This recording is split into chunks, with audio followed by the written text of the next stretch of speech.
الحمد للہ رب العالمین والصلاة والسلام علی سید الانبیاء والمرسلین ومن اتبعهم بإحسان الى یوم الدین اما بعد قال اللہ تعالی اعوذ باللہ من الشیطان الرجیم بسم اللہ الرحمن الرحیم شہر رمضان الذی انزل فیہ القرآن ھدی للناس وبینات من الہدی والفرقان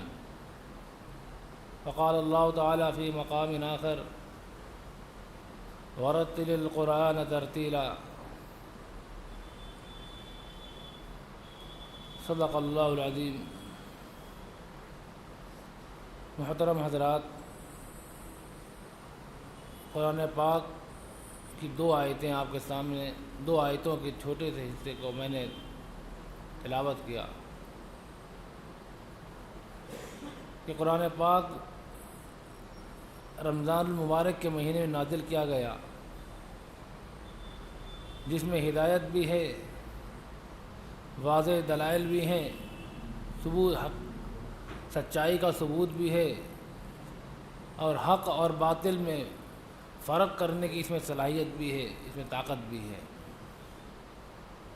اور دوسری جگہ پر اللہ تعالیٰ نے ارشاد فرمایا کہ قرآن کو ترتیل سے پڑھو، اصول اور آداب کے ساتھ پڑھو، اور دوسری جگہ ارشاد فرمایا فقرؤوا ما تیسر من القرآن۔ تہجد کے سلسلے میں ارشاد فرمایا کہ جتنا تمہیں آسانی سے آسان لگے، تم پر مشقت نہ ہو، تم پر گراں نہ گزرے، اتنے قرآن کی تلاوت بھی کیا کرو۔ تو قرآن پاک کی رمضان المبارک سے نسبت اس کی برکتوں کو ڈبل کر دیتی ہے۔ قرآن پاک خود اپنے آپ میں شفا اور ہدایت کی کتاب ہے، اور عظمتوں و برکتوں والی کتاب ہے۔ اس پر مزید اس کی برکتوں کو دوبالا کرنے کے لیے یہ بات کافی ہے کہ اللہ تعالیٰ نے اس کو رمضان جیسے مقدس و بابرکت مہینے میں نازل فرمایا، جس کا ہر پل اور ہر لمحہ رحمتوں و برکتوں اور اپنے اندر اللہ کی عنایتوں کو اپنی طرف متوجہ کیے ہوئے ہوتا ہے۔ ایسا مقدس مہینہ ہم کو ملا کہ اس سے پہلے لوگوں پر روزے تو فرض ہوئے، لیکن ان کو رمضان کا مہینہ نہیں ملا۔ یہ مسلمان اور خاص طور سے امت محمدیہ کی خصوصیت ہے کہ اللہ تعالیٰ نے اس کو رمضان جیسے مقدس مہینے سے نوازا، اور اسی میں قرآن پاک کو اتارنا شروع فرمایا۔ تو قرآن کو رمضان سے نسبت ہی ہو گئی۔ تو قرآن کا تقاضا یہ تھا کہ قرآن پاک کو خاص طور سے رمضان میں اہمیت دی جائے۔ ویسے تو قرآن پاک ہر پل ہمارے لیے رہنما اور ہدایت کی کتاب ہے، ہم کسی بھی دن کسی بھی لمحے اس سے بے نیاز نہیں ہو سکتے۔ ہماری تمام معاملات اور مشکلات اور پریشانیوں کا حل اللہ تعالیٰ نے قرآن پاک میں لکھ دیا، اور ہمیں ہر وقت پریشانیوں مشکلات کا سامنا رہتا ہے۔ تو ویسے بھی ہم پر ضروری تھا کہ ہم ہر پل قرآن پاک کو اپنے پاس رکھیں، قرآن پاک کے احکامات کو سمجھنے کی کوشش کرتے رہیں، قرآن پاک کی تلاوت کرتے رہیں۔ یہ مقصد قرآن ہے کہ قرآن کو عملاً نافذ کیا جائے، کہ قرآنی احکامات کو تمام اسلامی ملک میں اور پوری دنیا میں اللہ کے بنائی ہوئی جو کائنات ہے اس میں نافذ کیا جائے۔ اللہ کے ایک ایک حکم کو پوری دنیا میں نافذ کرنے کے لیے ہی اللہ تعالیٰ نے قرآن پاک کو اتارا تھا۔ لیکن یہ ہماری بے بسی اور غفلت کا نتیجہ یہ ہوا کہ ہم نے اس کو بالائے طاق رکھ دیا، اور اس کو اتنی اونچائی پر رکھ دیتے ہیں کہ آسانی سے ہاتھ نہ پہنچ سکے، کہ اگر کبھی ہم ہمت بھی کریں تو ہمیں 10 بار سوچنا پڑے کہ اتارنا بڑا مسئلہ ہے، رہنے دو، پھر کبھی دیکھیں گے۔ ہمیں اتنی بھی توفیق نہیں ہوتی جتنی توفیق ہمیں ایک واٹس ایپ کا میسج پڑھنے کی ہو جاتی ہے، کہ ہم قرآن پاک کو اتنی دیر بھی کھولنے کی ہمیں توفیق نہیں ملتی دن بھر کے اندر۔ ہم دن بھر میں واٹس ایپ کے میسیج کو 10 بار 50 بار کم سے کم کھولتے ہیں، لیکن خود اپنے گریبانوں میں دیکھیں کہ کیا ہم نے قرآن پاک کے ساتھ ایسا ہی معاملہ کیا ہے، برابر برابر کا ہے یا اس سے کمتر ہے یا بالکل نہیں ہے۔ تو ہمارا جواب یہ نکلے گا کہ قرآن پاک اس کے مقابلے میں صفر ہے، کہ ہم نے قرآن پاک کو دن بھر تو کیا، ہفتہ بھر تو کیا، مہینہ بھر بھی نہیں کھولا، اور مہینہ بھر تو کیا پورے سال بھی نہیں کھولا۔ نتیجہ یہ نکلتا ہے کہ رمضان کے اندر ہی ایک ایسا موقع اللہ تعالیٰ ہم کو دیتا ہے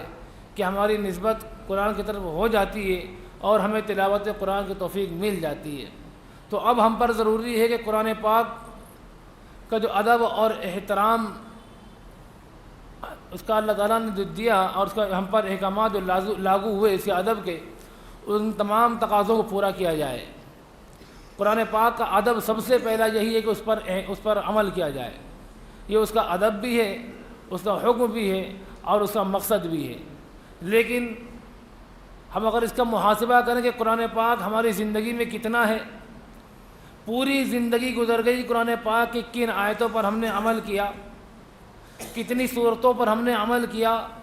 کتنی قرآن کی کتنی آیتوں کا ہمیں ترجمہ یاد ہے، قرآن کی کتنی صورتوں کا ہمیں مطلب یاد ہے، قرآن کی صورتوں کا ہمیں نام یاد بھی ہے کہ نہیں یاد ہے۔ سب سے بڑا مسئلہ یہ بھی ہے قرآن کیسے نازل ہوا، قرآن حضور صلی اللہ علیہ وسلم پر کتنے دنوں میں نازل ہوا، یہ موٹی موٹی جنرل باتیں تھیں جو ہر مسلمان کی ذمہ داری تھی کہ اگر کوئی کافر شخص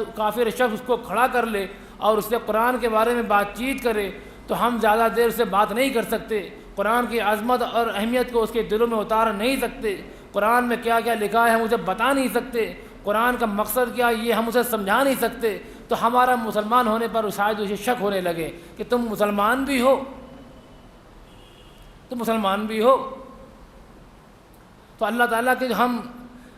قرآن پاک کی اس نعمت سے ہم لوگ اتنی بے اعتنائی یا بے توجہی برتے ہوئے ہیں، قرآن پاک کو ہم نے پس پشت ڈال رکھا ہے، اس کے احکامات تو بہت دور کی بات، ہمیں اس کے بیسک بنیادی باتیں ہمیں نہیں معلوم، بنیادی چیزیں نہیں معلوم، کتنی صورتیں ہیں، ان صورتوں کے نام کیا ہے، یہ تو ایک جنرل باتیں ہمیں یاد ہونا چاہیے تھی، جنرل چیزیں ہیں، یہ ہماری ذمہ داری تھی کہ اپنے بچوں کو یہ چیزیں یاد کرائیں اور خود بھی ہمیں یاد ہونا چاہیے۔ پارے تو معلوم ہے لیکن صورتیں موٹی موٹی باتیں ہیں، یہ سورت کسے کہتے ہیں یہ ایکسپلین کرنا پڑے گی ہمیں قرآن دوسروں کے سامنے، تو ہمیں خود نہیں معلوم سورت کیا ہوتی ہے، کتنی صورتیں ہیں یہ بھی ہمیں نہیں معلوم، تو ہم غیر مسلموں کو کیا بتائیں گے کہ قرآن بڑی اچھی کتاب ہے، کیا اچھی کتاب ہے بتاؤ، قرآن بڑی عظمتوں والی کتاب ہے، کیا عظمتیں ہیں اس کے اندر بتاؤ، کوئی عظمت کی بات تو بتاؤ، قرآن ہدایت ہے،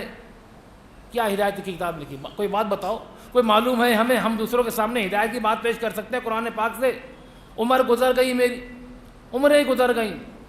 ایک بات ہم قرآن کی دوسروں کے سامنے نہیں پہنچا سکتے، تو یہ قرآن سے ہماری بے توجہی جنرل نالج کے حساب سے، عمل کے حساب سے بالکل کورے۔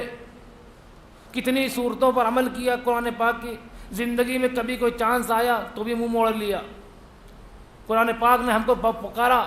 چیخ کر ہم کو بلایا کہ اے یا ایھا الذین آمنو، یا ایھا الذین آمنو، قرآن پاک آپ کھول کر دیکھو، مخاطب لگتا کہ ہم ہی ایمان والے ہیں، تو پکار رہا ہے تو جاؤ نا، کیا کہہ رہا ہے؟ یا ایھا الذین آمنوا استعینوا بالصبر والصلاۃ، نماز پڑھو، اللہ سے صبر مانگو، کچھ بھی نہیں مانگتے، اسی آیت پر عمل نہیں، کسی آیت پر عمل نہیں، اور سمجھتے ہیں قرآن پاک کا یا ایھا الذین آمنوا کا جو لفظ ہے وہ ہمارے لیے، ہمارا مغالطہ یہی ہے کہ یا ایھا الذین آمنوا سے مراد ہم ہے، اور جب قرآن پاک کہتا کہ یا ایھا الذین آمنوا تو ہم سنتے ہی نہیں۔ پکارا اللہ تعالیٰ نے ایمان والوں کو، بڑے پیارے نام سے پکارا، اے میرے وہ بندو جو مجھ پر ایمان لائے، جو مجھ پر بھروسہ کرتے ہو، جو میری بات مانتے ہو، جس نے میرے نبی کی بات مان لی، اے وہ لوگوں جنہوں نے کفر نہیں کیا، جنہوں نے اللہ سے بیزاری نہیں دکھائی، جنہوں نے اللہ سے شرک نہیں کیا، اے میرے وہ بندو میری بات سنو آ کے، نہیں سنتے، توجہ ہی نہیں دیتے، اور ہے مسلمان، ایمان کے دعوے جنت میں ہم ہی جائیں گے، تو کل قرآن پاک ہمارے خلاف کھڑا نہیں ہوگا حجت کے لیے، ہمارے خلاف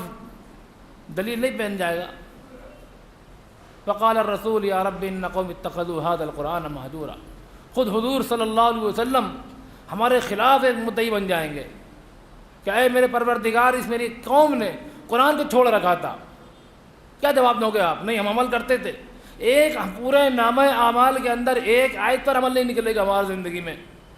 الا ماشاء اللہ، ایک آیت پر عمل نکلنا بڑا مسئلہ ہے۔ اور دعویٰ کریں گے ہم کہ حضور صلی اللہ علیہ وسلم کے امتی ہیں، اور حضور صلی اللہ علیہ وسلم کھڑے ہوں گے، یا ربی ان قوم اتخذوا ھذا القرآن مہجورا، میری قوم نے قرآن کو مذاق بنا رکھا تھا، تماشا بنا رکھا تھا، چھوڑ رکھا تھا، اس نے عمل بھی نہیں کرتی تھی، جو قرآن پاک کے بارے میں جاننے کی کوشش بھی نہیں کرتی تھی، جہاں کہیں درس ہوتے تھے وہاں بیٹھنے کی توفیق بھی نہیں ہوتی تھی، کوئی سیکھنے کی ان کو تمنا بھی نہیں تھی، قرآن کو مذاق بنا رکھا تھا، ان کا قرآن سے کوئی تعلق نہیں، تماشا۔ میں ان قوم کو نہیں جانتا اللہ تعالیٰ، میری امت نہیں ہے یہ، میری امتی تو وہ تھے کہ وہ زمانے میں معزز سے مسلمان ہو کر ہم خوار ہوئے تاریخ قرآن ہو کر۔ صحابہ کرام کا امتیازی وصف یہ تھا کہ قرآن کے شہدائی تھے، قرآن کے متوالے تھے، قرآن کی عظمت پر مٹنے والے تھے۔ ہمارا قرآن سے تعلق کیا ہے؟ رمضان کا صرف ہمارے پاس ایک معنی ہے کہ رمضان کے اندر قرآن سے ہمارا لگاؤ ہو جاتا ہے۔ کتنا بہت سے لوگ ہیں جنہیں اللہ تعالیٰ توفیق دے دیتا ہے تلاوت قرآن پاک کی، اور بہت سے ایسے بھی ہیں جو اس نعمت سے محروم ہیں، پڑھنا ہی نہیں آتا، سیکھا ہی نہیں کبھی، واٹس ایپ کے میسج پڑھنا آتے، اینڈرائڈ موبائل چلانا بھی آ گیا، سیکھ لیا، آٹومیٹک سیکھ لیا، کسی نے نہیں سکھایا، میسج بھی پڑھنا آ جاتے، چلانا بھی آ گیا، سب کچھ چلا رہے ہیں، چھوٹے چھوٹے سے بچے سب کچھ چلانا آ گیا ان کو۔ نہیں آیا تو قرآن نہیں آیا، اہمیت نہیں ہے نا، جس چیز کو اہمیت دی وہ سب آسانی سے آ جاتی ہے۔ تو کچھ ایسے لوگ بھی ہیں محروم جنہیں قرآن پاک کی تلاوت میں اللہ تعالیٰ کی توفیق نہیں دے دیتا کہ نہیں تمہیں نہیں پڑھنے دیں گے، یہ اللہ کی نعمت ان سے چھین لی اللہ تعالیٰ نے کہ تمہیں پڑھنے کی توفیق ہی نہیں دیں گے۔ اگر تم پڑھنا چاہتے تو پڑھنے کی کوشش کرتے۔ حضور صلی اللہ علیہ وسلم نے فرمایا کہ اگر کوئی آدمی قرآن پاک کو پڑھتے وقت اٹکتا ہے، لڑکھڑاتا ہے، اٹک اٹک کے پڑھتا ہے تو اس کو ڈبل ثواب ملتا ہے محنت کرنے کا، کیونکہ میرا بندہ پڑھ نہیں پا رہا ہے، پھر بھی میرا بندہ پڑھنے کی کوشش کر رہا ہے، تو اللہ تعالیٰ کو اس کی ادائیں بڑی پسند آتی ہیں کہ کوشش تو کر رہا ہے میرا بندے کی، میری قرآن پاک سے اتنی محبت کہ زبان لڑکھڑا رہی ہے پھر بھی پڑھ رہا ہے۔ یہاں تو اچھے اچھے گانے گا رہے ہیں، کوئی زبان نہیں لڑکھڑاتی، قرآن پڑھنے میں زبان لڑکھڑا جاتی ہے، حرف نہیں نکلتے صاحب، کوشش کرو سب نکل جائے، گالی نکل جاتی ہے منہ سے بڑی اچھی اچھی گالی نکلتی ہے لوگوں کے، قرآن پاک کے الفاظ نہیں نکلتے، کہ بہانے قیامت کے دن اللہ کے سامنے جب ہم یہ عذر پیش کریں گے تو سمجھ میں آئے گا کہ ہم قرآن شریف پڑھ نہیں پا رہے ہیں، سیکھا ہی نہیں کبھی۔ تو یہ ذمہ داری والدین کی بھی بنے گی اور خود اپنے لوگوں کی بنے گی کہ تم کیا بہرے تھے، کیا تمہیں سمجھ نہیں تھی، کیا تمہیں عقل نہیں تھی، کیا تمہیں یہ معلوم نہیں تھا کہ تم مسلمان ہو، کیا تمہارے پر یہ ذمہ داری کی عائد نہیں ہوتی تھی کہ تم خود قرآن کو سیکھو۔ تو ہم تو قرآن پاک کی تلاوت سے بھی محروم ہو گئے۔ اب ایک تیسرا مسئلہ بچتا ہے قرآن پاک کے تعلق سے، سنو، نہیں پڑھ سکتے تو سن لو۔ ہیں اللہ کے بندے بہت سے جو قرآن پاک کو سنتے ہیں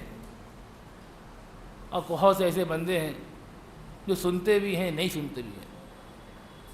میں خاص طور سے جو بات بتانے جا رہا ہوں کہ قرآن پاک کو سننا بھی ایک عبادت ہے، پڑھنا ایک عبادت ہے، سننا بھی عبادت ہے۔ آپ کو سننے پر بھی نیکی ملے گی، پڑھنے والے کو 1 کے بدلے 10 اور سننے والے کو 1 کے بدلے 1۔ سن رہے ہو نا آپ، ہر لفظ پر 1 نیکی مل رہی ہے آپ کو، اور کیا چاہیے؟ ہر لفظ میں نیکی مل رہی، ورنہ بھائی بہت سی باتیں ہیں، ہم کہیں بیٹھے کوئی باتیں سن رہی ہیں تو فرق پڑتا کیا ہمیں؟ کوئی کہیں ہم جا رہے ہیں، کسی جگہ سے راستے گزرتے چلے گئے، اگر مندر کا بھجن ہمارے کانوں میں آئے گا تو گناہ تھوڑی پڑے گا ہمارے اوپر، ہم نے جان بوجھ کے تو نہیں سنا۔ لیکن اگر قرآن پاک کی تلاوت ہمارے کانوں میں پڑ گئی تو ہمیں نیکی مل جائے گی، یہ اللہ کا کرم ہے۔ قرآن پاک کے ایک الفاظ آپ کے کانوں میں آ گئے اور آپ نے سمجھ لیا کہ قرآن پاک کی آواز آئی ہے، تو آپ ثواب کے مستحق ہو گئے۔ ایک آپ کے اندر نیکی، جتنے الفاظ آپ کے کان میں گئے اتنی نیکیاں اللہ تعالیٰ نے لکھ لیں، لکھ دو اس کی نیکیاں۔ اب حضور صلی اللہ علیہ وسلم نے فرمایا کہ قرآن پاک مجھ کو رمضان میں عطا کیا گیا تو تم اس کو تراویح میں پڑھا کرو، قرآن پاک کو تراویح میں پڑھا کرو، اور جو نہیں پڑھ سکتے وہ سنا کریں۔ اب ہم لوگ حضور صلی اللہ علیہ وسلم کی اس مہینے میں کتنی گستاخی کرتے ہیں، کتنی گستاخ مذاق بنا رکھا حضور صلی اللہ علیہ وسلم فرمان کا ہم نے ہوں گے کوئی آپ فرماتے رہو، ہمیں کیا فرق پڑتا ہے؟ ہمیں کوئی فرق نہیں پڑتا، ہم کسی کی سنتے کہاں ہیں؟ ہماری مرضی ہوتی ہے ہم وہی کرتے ہیں۔ آپ آقائے نامدار تاجدار مدینہ ہو گئے، ہمیں نہیں سننا ہے آپ کی بات، ہم آزاد ہیں، ہمیں کوئی فرق نہیں پڑتا، آپ کتنا ہمارے کانوں میں چیختے رہو، دن و رات قال اللہ قال رسول کی آواز ہمارے کانوں میں آتی ہے، ہمیں فرق نہیں پڑتا، ہمارے دل پتھر کے ہو چکے ہیں۔ اب ان دلوں کے اوپر کوئی نرمی چیز پیدا نہیں ہوتی، ہمیں احساس نہیں ہوتا کہ اللہ کے رسول صلی اللہ علیہ وسلم کے فرمان ہمارے کانوں میں گونج رہے ہیں۔ حضرت امام مالک رضی اللہ تعالیٰ عنہ جب قرآن حدیث پاک کا جب درس دیا کرتے تھے، موطا امام مالک کا جب درس دیا کرتے تھے، ان کی عظمت اور احترام کا یہ عالم تھا کہ جنبش نہیں کرتے تھے۔ حدیث شریف پڑھا رہے ہیں، درس دے رہے ہیں، ہزاروں مجمع طلبہ کرام کا، ہزاروں طلبہ بیٹھے ہوئے ہیں، اور جب قرآن پاک حدیث پاک کا جب درس دے رہے ہیں تو ہلتے نہیں تھے۔ اگر کوئی سائیڈ میں حاشیہ لگا ہوا ہوتا تھا تو حاشیہ پڑھنے کے لیے کتاب کو گھمائے نہیں کرتے تھے، خود گھوم جایا کرتے تھے کہ قرآن یہ حدیث پاک کی عظمت کے خلاف ہے یہ بات کہ میں کتاب کو گھما لوں، بلکہ خود اٹھ کے گھوم جائیں گے اور حاشیہ پڑھ کر پھر بیٹھ جایا کرتے تھے۔ تو یہ امام مالک رحمۃ اللہ علیہ کا مقام و مرتبہ تھا۔ ایک مرتبہ امام مالک رحمۃ اللہ علیہ درس حدیث کر رہے تھے، ہزاروں طلبہ موجود تھے، ہزاروں طلبہ موجود تھے۔ ایک یکایک امام مالک رحمۃ اللہ علیہ کا رنگ پیلا پڑنے لگا، ماتھے سے پسینہ آنے لگا، چہرہ ایک دم سے لال ایسا ہونے لگا، لیکن بیٹھے ہوئے ہیں، عجیب سے ان کے اوپر رنگ متغیر ہونے لگا، رنگ تبدیل ہونے لگا، لیکن امام مالک رحمۃ اللہ علیہ بیٹھے ہوئے ہیں۔ پوری حدیث پڑھی، حدیث کا پورا مطلب بتایا، پورا درس ختم کیا، اپنے ایک شاگرد سے کہا حضرت میری پیٹھ کے پیچھے دیکھنا کیا ہے، میرا کرتا اٹھا کے میری پیٹھ پہ دیکھو کیا ہے۔ ان کے ایک شاگرد نے ان کا کرتا اٹھا کر دیکھا تو کہا حضرت یہ تو بچھو ہے جو ڈنک مار رہا ہے، آپ نے مجھے بتایا کیوں نہیں؟ کہ مجھے لگ رہا تھا یہ موذی جانور یہ چھوڑے گا نہیں، مجھے ڈنک برابر مجھے برابر ڈنک مار رہا ہے، لیکن مجھے منظور نہیں ہوا کہ اللہ کے رسول صلی اللہ علیہ وسلم کی بات چل رہی ہے، بیچ میں اپنی بات رکھ دوں کہ ذرا مجھے دیکھو۔ یہ ان کے عظمتوں کا مقام تھا۔ تب اللہ تعالیٰ نے ان کو دنیا میں نام دیا، دنیا میں عزت اور سرخروئی نصیب فرمائی تھی کہ ان کے بچھو کاٹ رہا ہے، ہل نہیں رہے، کسی سے کچھ جنبش نہیں کر رہے کہ نہیں یار دیکھ میرے پیٹھ میں میرے کمر پہ میرے پیٹھ میں بچھو نے ڈنک سے مار دیا، اسے نکالو۔ یہ حدیث کے ادب کے خلاف بات انہوں نے سمجھی کہ نہیں، اس وقت میرے محبوب کی باتیں چل رہی ہیں، میں اپنے درد کی شکایت کیسے کر سکتا ہوں؟ میں درد کی شکایت، یہ ادب احترام انہوں نے ابوبکر صدیق رضی اللہ تعالیٰ عنہ سے سیکھ لیا تھا کہ جب غار ثور کے اندر حضرت ابوبکر صدیق رضی اللہ تعالیٰ عنہ کے گود میں حضور اکرم صلی اللہ علیہ وسلم اپنا سر مبارک رکھ کر سو رہے تھے، تو حضور صلی اللہ علیہ وسلم کے پاس میں ایک جو بل تھا، سوراخ تھا، وہاں سے ایک سانپ نکلنے کی کوشش کر رہا تھا۔ ابوبکر صدیق رضی اللہ تعالیٰ عنہ نے دیکھ لیا کہ یہ موذی جانور یہ نکل رہا ہے اور اس کی فطرت میں ڈسنا ہے، تو یہ ڈس لے گا، کہیں ایسا نہ ڈس لے، تو حضرت ابوبکر صدیق رضی اللہ تعالیٰ عنہ نے وہاں پر اپنا پیر لگا دیا اس سوراخ میں۔ اب اس جانور نے، اس سانپ نے حضرت ابوبکر صدیق رضی اللہ تعالیٰ عنہ کے کاٹ لیا، ڈس لیا، لیکن قربان جائیے ابوبکر صدیق رضی اللہ تعالیٰ عنہ کی اس حرکت کے اوپر کہ جنبش نہیں کی، ہلے نہیں، اور ان کا بھی وہی عالم کہ اس زہر کو برداشت کر رہے ہیں، اس درد کو برداشت کر رہے ہیں، اور آپ کے چہرے سے پسینہ ٹپکنے لگا اس درد کی شدت سے، اور وہ پسینہ ٹپکتا ٹپکتا حضور اکرم صلی اللہ علیہ وسلم کے چہرے مقدس پہ جا گرا۔ وہ پسینہ بھی کتنا مبارک ہو گیا کہ اس نے بھی حضور کے چہرے مبارک کا ہی بوسہ لیا جا کے، اور جیسے ہی حضور اکرم صلی اللہ علیہ وسلم کی آنکھ بیدار ہوئی کہ ابو بکر کیا ہوا، فرمایا ہے میرے پیارے آقا سانپ نے مجھے ڈس لیا ہے، تم نے مجھے اٹھایا کیوں نہیں؟ یہ نہیں کر سکتے۔ ابو بکر کی جان تو جا سکتی تھی، آپ کی نیند میں خلل ہو جائے، آپ کو پریشان کر دوں، یہ تو گستاخی ہے جو کوئی برداشت نہیں ہو سکتی، کہ ہلے نہیں، جنبش نہیں کی۔ تو حضور اکرم صلی اللہ علیہ وسلم نے پھر اپنے لعاب دہن کو، اپنے مبارک تھوک کو حضرت ابو بکر صدیق کے قدموں میں لگا دیا۔ کہاں کا تھوک کہاں پہنچ گیا اور کہاں کا پسینہ کہاں پہنچ رہا ہے، یہ مقام و مرتبے مل رہے ہیں ابو بکر صدیق رضی اللہ تعالیٰ عنہ کو، کہ حضور اکرم صلی اللہ علیہ وسلم کی اس محبت کا جو صلہ ملا وہ یہ کہ آپ کے مبارک تھوک ابو بکر صدیق کے قدموں میں آ گیا۔ تو عظمتیں ہیں ابو بکر صدیق رضی اللہ تعالیٰ عنہ کی، شان نبوت کی محبت میں ایک ہم ہیں کہ ہمیں کوئی فرق نہیں پڑتا اللہ کے نبی صلی اللہ علیہ وسلم کی باتیں ہو، کوئی فرق نہیں پڑتا اللہ کے رسول کی باتیں ہو یا اللہ کی باتیں ہو، ہمیں کوئی فرق نہیں پڑتا۔ قرآن پاک تراویح میں پڑھا جا رہا ہے، کوئی کسی کو فرق نہیں پڑتا، پڑھا جا رہا ہے، امام صاحب پڑھ رہے ہیں، پیچھے بیٹھ کے باتیں کر رہے ہیں، لوگ باتیں کر رہے ہیں، تھک گئے ہیں، تھک گئے۔ کتنی دیر میں 5 منٹ کی رکعت ہوتی، زیادہ 10 منٹ کی ہو گئی، 20 منٹ کی ہو گئی، بس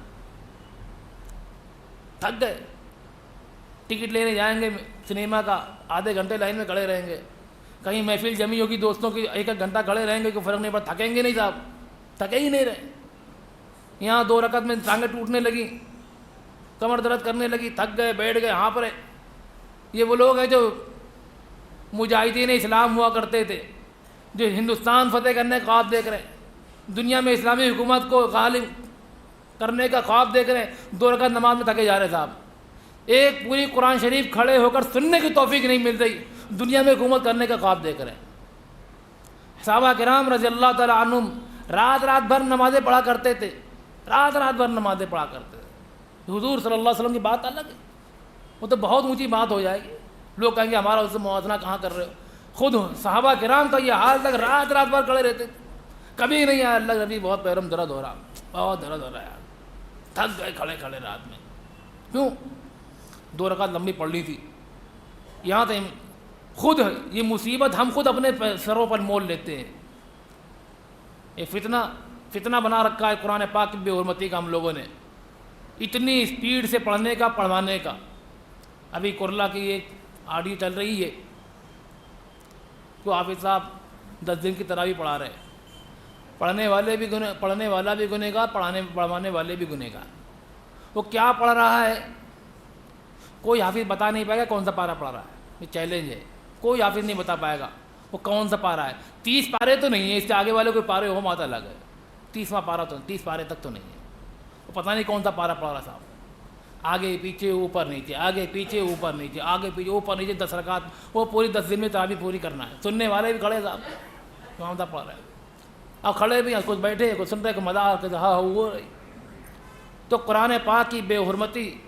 ہم خود کر رہے ہیں مقدس مہینے رمضان المبارک کے اندر، تو ہمارے پر رحمتیں برسیں گی، لعنتیں برسیں گی۔ قرآن ہمارے خلاف حجت بنے گا یا ہمارے سپورٹ میں قیامت کے دن کھڑا ہوگا کہ نہیں اللہ تعالیٰ انہوں نے میرا حق ادا کرنے کی کوشش کی تھی، بڑی میری تلاوت کیا کرتے تھے، نہیں،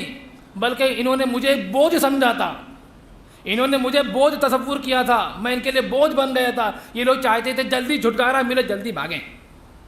اس کے لیے انہوں نے ہائی اسپیڈ پہ قرآن پاک کو سنا تھا، انہوں نے 5 بہت ہائی اسپیڈ پہ لگا رکھا ہے، نہ تو سمجھے نہ ہم، بس سر چلی جا رہی گاڑی۔ تو کیوں پڑھ رہے ہو؟ قرآن پاک کا ارشاد ہے کہ ورتل القرآن ترتیلا، قرآن کو سمجھ کر ٹھہر ٹھہر کر پڑھو، جو اس کو اصول اور تجوید ہے ان کا لحاظ کرتے ہوئے پڑھو۔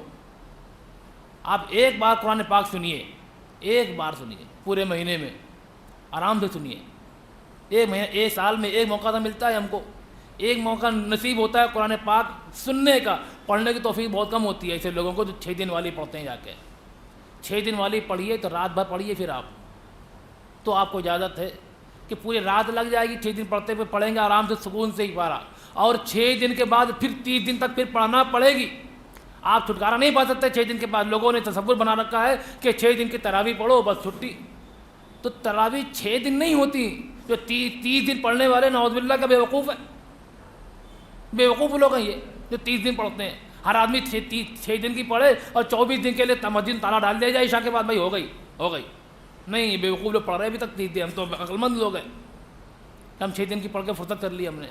6 دن پڑھنے کی اجازت اس لیے دی گئی تھی کہ جو لوگ چاہتے ہیں کہ قرآن زیادہ سے زیادہ سن لیں، نیت باندھ کر بیٹھ کر نہیں پیچھے، ورنہ لوگ سنتے ہیں پیچھے بیٹھ کے امام صاحب پڑھ رہے ہیں، پیچھے بیٹھ کے سن رہے ہیں، سن بھی نہیں رہے، باتیں کر رہے ہیں۔ امام صاحب رکوع میں گئے تو 20 کی 10 رکعت پڑھتے ہیں، خالی وہ قرآن کے سن کے 10 رکعت بیٹھ کر پڑھتے ہیں بغیر نیت باندھے، اور 10 رکعت مجبوراً نیت باندھنا پڑتی ہے بیچاروں کو، کیوں پھنس چکے ہوتے ہیں وہ، کہ وہ تو بند گئے، اب کھڑے ہونا پڑے گا، تو 10 رکعت ہی پڑھتے ہیں خالی وہ لوگ۔ 1 رکعت تو انہوں نے بیٹھ کے وضو خانے میں بیٹھ کے سن رہے ہیں، مسجد کے باہر کھڑے کھڑے سن رہے ہیں۔ تو کس نے کہا آپ سے قرآن کو بوجھ سمجھو، کہ یہ قرآن ہمارے لیے بوجھ ہے؟ کیا بوجھ ہے جو آپ اس بوجھ کو اتارنے پہنچ گئے کہ 6 دن میں سنو، چھٹی کرو، بھگا یار، پیچھے لگ گئی تو قرآن ہمارے یار، چھوٹی نہیں رہی، چلو 3 دن میں چھٹکارا حاصل کر لو، پیرے میں ورم آ گیا، کھڑے ہوئے رو رہے ہیں، ارے کیوں؟ مارکیٹ آ گئی نا، کمائی کا موسم آ گیا۔ یہ کمائی کا موسم نیکیوں کا ہے، پیسوں کا نہیں ہے، ہم نے کچھ اور سمجھ رکھا ہے۔ تو 3 دن کے بعد اور 6 دن کے بعد چھٹکارا نہیں ملے گا، پھر بھی آپ کو پوری 30 دن پڑھنا پڑے گی۔ اگر آپ نے 6 دن پڑھنے کے بعد میں یہ سمجھا کہ تراویح اب ہمارے پر فرض نہیں، سنت نہیں رہی، ہمارے لیے اہمیت نہیں رکھتی، تو آپ توہین سنت کے ذمہ دار ہو۔ آپ قرآن کے مطلب کو غلط سمجھے ہو، سنت کے آپ نے مذاق اڑایا ہے کہ صحابہ کرام تو 30 دن پڑھ رہے ہیں، ہم شارٹ کٹ نکال لیں کہ ہم زیادہ عقل مند بن گئے، 6 دن پڑھ کے چھٹی، 10 دن پڑھ کے چھٹی۔ اور یہ 6 دن اور 10 دن جو پڑھی جائے گی، یہ بھی تمام اصولوں کا لحاظ کرتے پڑھی جائے گی۔ تہجد ہو جائے گی، آپ کو سحری کے ٹائم میں کوئی چھٹی ملے گی، جا کے پڑھیے آپ 1 پارہ 1 گھنٹے میں پڑھیے، آرام سے پڑھیے، اب پڑھیے آرام سے 5 پارے پڑھ رہے، کم سے کم 5 گھنٹے تو لگے، کم سے کم 5 گھنٹے تو لگے 5 پارے پڑھنے میں۔ 3 پارے پڑھے 1 گھنٹے میں نپٹا دیے، کون سی اسپیڈ تھی وہ؟ آپ اتنی اسپیڈ سے اپنی مادری زبان میں بات کر کے دیکھیے، جو آپ زبان جانتے ہو اتنی زبان میں آپ کوئی ورڈ یاد کر لیجئے، کوئی پورا ایک پیراگراف یاد کریے آپ، اور اسی بات کو سامنے والے سے اتنی اسپیڈ میں کہہ کے دیکھیے جتنی اسپیڈ میں آپ تراویح سن کر آئے ہو یا پڑھ کر آئے ہو، کہ آپ کیا کہہ رہے ہو، سامنے والے کے سمجھ میں آتا بھی ہے کہ نہیں آتا، کتنی اسپیڈ میں بات کر رہے ہیں آپ۔ یہ قرآن پاک کی ادب ہے، یہ حرمت ہے، یہ بے ادبی کر رہے ہیں، بدنامی کے ساتھ میں گستاخی کر رہے ہیں، تو قرآن کی گستاخی تو ہم کر رہے ہیں، توہین قرآن کے ذمہ دار تو ہم ہیں۔ ہم الزام لگاتے کہ وہ قرآن کو جلا دیا، ٹھیک ہے وہ غلط ہے، لیکن ہم نے قرآن کی بے عزتی کر دی، ہمیں سزا کون دے گا آ کے؟ ہم تو لباس اوڑھے کہ ہم مومن ہیں، یا ایھا الذین آمنوا کے مخاطب ہم ہی ہیں، تو اللہ تعالیٰ پھر ہمارے پر ذلت مسلط کر دیتا ہے، ہمارے اوپر کافروں کو مسلط کر دیا، ایسے لوگوں کو مسلط کر دیا جو قرآن تو کیا، جو ادب و لحاظ سے بھی بیگانے ہیں، جن کو یہ نہیں معلوم کہ کیا کھانا کیا پینا ہے، کوئی مونت پی رہا ہے، کوئی گھو کھا رہا ہے، یا وہ لوگ مسلط ہمارے اوپر حاکم بنا دیے کہ کیوں ہم نے قرآن کی بے حرمتی کر دی، تو اللہ تعالیٰ ہم کو آزاد نہیں چھوڑ دے گا۔ اس کی سزا دنیا میں مل کر رہے گی کہ جس نے بھی ہمارے قرآن کی توہین کی اسے دنیا اور آخرت میں ذلت و رسوائی کا سامنا کرنا پڑے گا۔ تو ہم قرآن پاک کو سن کر ذلت و رسوائی کا سامنا کر رہے ہیں، اسی لیے عجیب اس کی داستان، ہر جگہ کی رپورٹیں آتی ہیں، اب باقاعدہ بینر لگتے ہیں کہ 10 دن کی قرآن شریف سننے کے لیے یہاں آ جاؤ، پھر اس کے بعد میں آزادی، اس کے بعد آزادی، پھر لوگ بہانے بناتے ہیں، گھر میں پڑھ لیتے ہیں، بعد میں پڑھتے ہیں۔ خود اپنے دلوں سے پوچھیں کتنے لوگ گھروں میں پڑھتے ہیں، کتنے لوگ بعد میں پڑھتے ہیں، وہ 10 دن پڑھنے والے، 6 دن پڑھنے والے، اس کا جواب خود اپنی گریبان میں ڈال کے پوچھیں تو ذرا کہ کتنوں نے پڑھی پھر بعد میں گھر جا کے، اب بعد میں جنہوں نے اکیلے پڑھی، دکان بند کرنے کے بعد پڑھی۔ یہ بہانہ ہے شیطانی جو وسوسہ ہمارے دل میں آتا ہے کہ بعد میں پڑھ لیں گے، ابھی نہیں پڑھ پا رہے رمضان کے اندر، یہ رمضان کے اندر یہ شیطان ضرور قید کر دیا گیا، لیکن اب ہم خود دندناتے پھر رہے ہیں کہ اب تو ہمارا راج ہے، شیطان تیری کوئی ضرورت نہیں آتی، تیری کوئی ضرورت نہیں، ہم کافی ہیں اکیلے۔ شیطان بولتا تھا کہ ہنسی آتی مجھ کو حضرت انسان پر، ہنسی آتی مجھ کو حضرت انسان پر، اعمال بد تو خود کریں، لعنت کریں شیطان پر۔ شیطان تو قید کر دیا گیا نا، سب کو معلوم ہے کہ رمضان میں شیطان قید کر دیا جاتا ہے، پھر یہ شیطانی حرکتیں کیوں؟ قرآن کی بے حرمتی کیوں؟ قرآن کی بے عزتی کیوں؟ کون کر رہا ہے؟ ہم کر رہے ہیں، اور کوئی نہیں کر رہا ہے، اور ہم اس کے بڑھاوا دے رہے ہیں کہ نہیں یہاں 10 دن کی پڑھ لو، یا 10 دن پڑھ لو۔ آپ ایسے لوگوں کو ان کی حوصلہ افزائی مت کیجیے، بلکہ ان کی دل شکنی کیجیے، ان کو سمجھائیے، اور جو لوگ اپنے یہاں اس طرح کے پروگرام چلاتے ہیں کہ 10 دن کی تراویح کروائیں، لیکن اس کے بعد میں اس کی پوری ادب و احترام کا لحاظ رکھا جائے، قرآن کی پوری عزت و احترام، اس کے ترتیل کا، اس کے آداب کا، اس کے اصول کا، پڑھنے کا جو طریقہ اس کا لحاظ کیا جائے، 10 دن کے پڑھیے آپ، کوئی حرام نہیں ہے، لیکن اس کے ادب کے ساتھ بدتمیزی کرو، یہ حرام ہو رہا ہے۔ کل قرآن پاک ہمارے خلاف کھڑا ہو جائے گا کہ اے میرے پروردگار، انہوں نے ہماری بڑی بے عزتی کی، اور قرآن کے رمضان کے مہینے میں ہمیں توڑ مروڑ کر رکھ دیا، ہمارے ہاتھ پیر توڑ دیے۔ ایک ایک ورڈ کو توڑ دیا، کیا پڑھنا تھا، کہاں نکل گئے، کیا کر رہے تھے پتہ نہیں، کسی کو نہیں معلوم پڑتا۔ پھر مذاق ہوتا ہے کہ بہت اسپیڈ سے پڑھتے، کھینچ کے آتے ہیں، 10 پارے کھینچ دیے، 5 پارے کھینچ دیے، 3 پارے کھینچ دیے۔ تو یہ کھینچنے کے لیے کسی نے کہا تھا بھائی، ایسے پڑھنے کے لیے کہا گیا تھا قرآن پاک کہ قرآن پاک پڑھو، تراویح میں قرآن پاک کھینچو مت، پڑھو۔ لیکن وہ بوجھ تھا، اسے ہم کھینچ کر آئے ہیں بہت دور تک، ارے بہت مشکل سے اتار کر آ گئے بھائی، آزاد ہو گیا۔ کیوں؟ ارے یار تراویح، چھٹی مل گئی تراویح سے یار۔ تو ایسے بوجھ سمجھ رکھے ہم نے قرآن پاک کو اور سنتوں کو، تراویح کو۔ تو یہ بوجھ تو کیا مسلمان ہونے سے ہمارے فائدہ ہے کہ رمضان جیسا مقدس مہینہ، اللہ کی تمام رحمتیں متوجہ ہیں کہ میرے بندے کوئی بہانے سے میں تجھے معاف کر دوں، میرے بندے کسی بہانے سے تیری مغفرت کر دوں، کسی بہانے سے تجھے جہنم سے نجات دے دوں۔ ہم کہا نہیں، مجھے تو نہیں جانا، مجھے یہیں اچھا، مجھے نہیں چاہیے، مجھے جہنم کے سارے کام کرنا ہے۔ اللہ تعالیٰ متوجہ ہو گیا کہ بس ایک نیکی کرو، میں 70 کم سے کم لکھوں گا، کم سے کم 70، منیمم ہے 70، کوئی لمٹ نہیں ہے، آخری لمٹ نہیں ہے، منیمم بتائے کہ یہاں سے شروعات ہوگی۔ ایک نیکی مطلب 70، اور کتنی بڑھا دے گا، اللہ یضاعف لمن یشاء، اللہ کی پھر کوئی حد اور حساب نہیں نیکی، ایک نیکیوں کو کتنا لکھ دے، کتنی ادا پسند آ جائے کہ میرا بندہ میری محبت میں خالی کھڑا ہو گیا، محبت میں درد ہو رہا پیروں پھر بھی چلا آ رہا تراویح پڑھنے کے لیے۔ کیوں؟ عاشق رسول ہے، اللہ کے نبی کی سنت سے چلا آیا۔ نہیں صاحب ابھی کاروبار میں لگے ہوئے، کمانا ضروری ہے، 11 مہینے 1 گھنٹہ نہیں کمائیں گے تو کیا ہوگا، 1-1.5 گھنٹہ 2 گھنٹے تراویح ہوتی، نہیں کمائیں گے تو کیا ہوگا۔ افطار کے ٹائم پہ سب تیار بیٹھ جاتے ہیں، دکانیں بند کر کے چلے جاتے ہیں افطار کے ٹائم پہ، جب نقصان نہیں ہوتا افطار کے ٹائم، تراویح کے ٹائم نقصان ہو جاتا ہمارا۔ یہ عجیب ہمارا تصور ہے، کھانے کا وقت آئے تو کوئی بہانہ نہیں کہ کھانے کا وقت ہو رہا، افطار کا وقت ہو رہا، بھائی دکانیں بند کرو، گراہک بعد میں، اے بھائی بعد میں آنا، افطار ہو رہی ہے ہماری، بھگا دیں گے دکان سے ہم گراہک کو، تب تصور نہیں آتا کہ ہمارا دکانداری خراب ہو رہی ہے۔ اور تراویح کے ٹائم پہ گراہکی میں نقصان ہوتا ہے۔ تو ہم نے اپنے فائدے کے لیے اسلام کو اپنانا شروع کر دیا کہ اسلام میں جو چیزیں فائدے کی ہیں وہ تو لے لو، جن میں نقصان ہوتا ہے اس میں ڈھیلا ٹالو مٹالو کہ کسی طرح ہمیں اسلامی احکامات پر عمل نہ کرنا پڑے۔ اور جب کوئی مسلمانوں کی بات آئے گی تو سب سے پہلے ہم، کہ ہم ہی تو ہیں سب سے پکے سچے مسلمان، جنت میں جانے والے کون؟ سب سے پہلے ہم، سب سے پہلے دوڑتے ہوئے ہم ہی جائے، کوئی نہیں روک سکتا ہمیں۔ یہ تو صحابہ کرام کیا ہے، اولیاء کرام کیا ہیں، تابعین کرام کیا ہیں، جنہوں نے قرآن کے پیچھے زندگی گزار دی، قرآن کی ایک ایک آیت کی خاطر جان دے دی، قرآنی نظام لاگو کرنے کے لیے جنہوں نے شہادتیں قبول کر لی، ان کو کیا جواب دیں گے قیامت کے دن ہم لوگ؟ اس جواب کی تیاری کرنا ہے۔ تو ہم دیکھیں، اپنا محاسبہ کریں، اپنے گلوں اپنے گردن اپنے گریبان میں منہ ڈالیں اور دیکھیں کہ قرآن کے ساتھ ہمارا رویہ کیسا ہے۔ اگر ہم ٹھیک ٹھاک ہیں کہ ہم قیامت کے دن اللہ کے سامنے کھڑے ہو کر اس بات کا جواب دے دیں کہ ہاں میں پروردگار، ہم نے پوری کوشش کی تیرے قرآن کے ساتھ